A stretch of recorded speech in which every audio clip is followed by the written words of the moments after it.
Here now for a fair and balanced debate, Republican Congressman Marlin Stutzman and Democratic Congresswoman Loretta Sanchez. Welcome to you both. Thanks, Shannon. Good to be with you. Thank you. Good morning. All right, Congresswoman, I'll start with you. Where do you stand on this debate? Well, I have for probably now the last 4 or 5 years put forward a bill that says that there should be equality and opportunity for women in the military. We have seen over the last 11 years women in both Iraq and Afghanistan.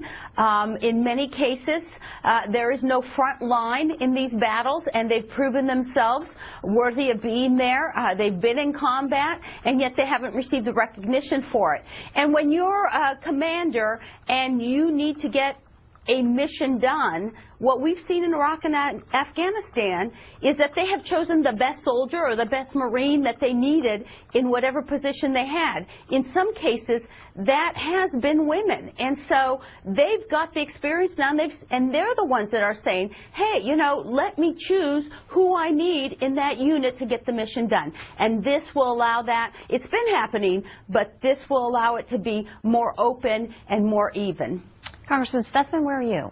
Well, I agree with much of what's been said already with Martha McSally earlier and with Ms. Sanchez as well, that, you know, this comes down to capability and about our military is fully capable and is ready to fight the enemy. At the end of the day, that's what our military is for.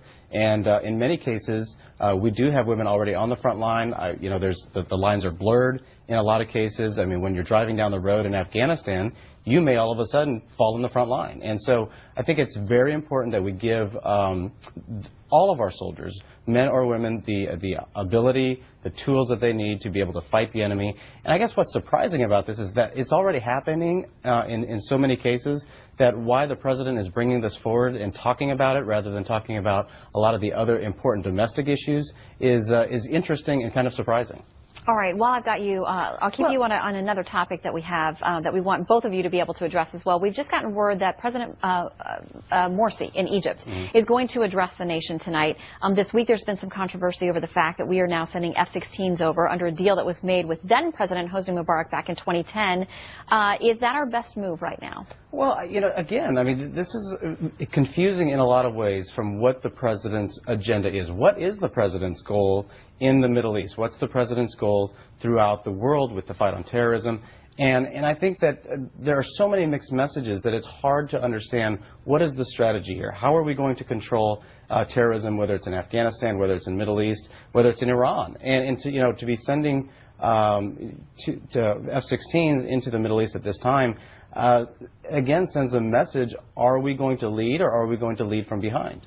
Congresswoman Sanchez, I'll bring you in on this as well, because there are those who say, hey, if we cut off aid to Egypt at this point, we're going to cut off an important relationship.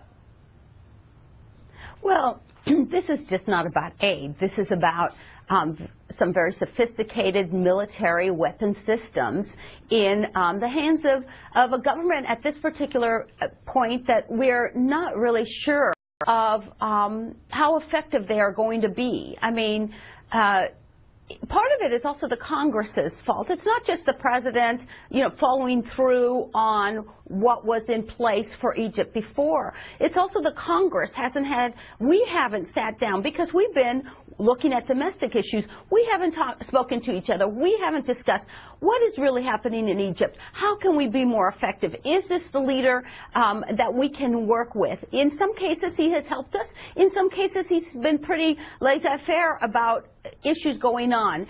We look at the people in Egypt, and some are happy and some are not. So it's a changing dynamic, but it's also a piece that Congress needs to take up. We need to be more effective in also painting a picture of what our policies are, because ultimately sales of weapons and things can be stopped by the United States Congress. I think we have to step back. It's important to do the domestic issues, but many of us in the Congress have to, you know, work overtime if that is the case, or double time, and say, what are our policies going to be with respect to Egypt? How can we be more effective? How can we ensure that one of the largest populations that traditionally has been with the West on many issues continues in this new form of government to still be with the West? It's also a responsibility, I would say, to my colleague. Well, we know that you have a lot of issues on your plate, both of you domestically and internationally. Congresswoman Sanchez, Congressman Stutzman, thank you both for your time. Thank you. Good to be with you, Shannon. Thank you.